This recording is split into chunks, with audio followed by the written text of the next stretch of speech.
Les présidents français et camerounais ont rendu hommage aux soldats français, africains et venus d'autres continents pour le débarquement de Provence il y a 8 décennies.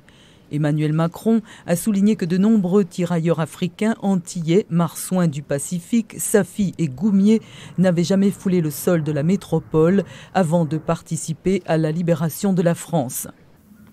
Africains.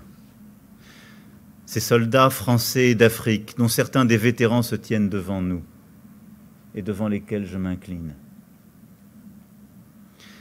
La part d'Afrique en France est aussi ce legs qui nous oblige.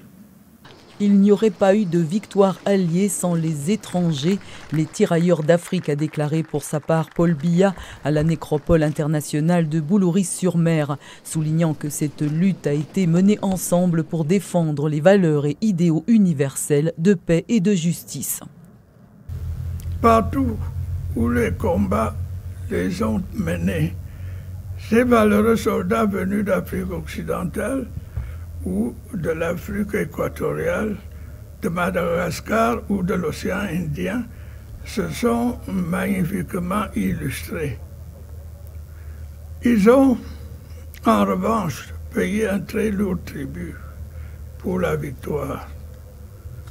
Des combattants exemplaires, souvent héritiers des traditions guerrières immémorables, admirables de courage, d'audace et de loyauté. Au nom de la République française. 5 anciens tirailleurs ont été invités à la nécropole de Boulouris où reposent 464 soldats tués sous l'uniforme français en août 1944. Le Burkina Faso devait être représenté par un chargé d'affaires, mais le Niger, le Mali et l'Algérie n'ont envoyé personne.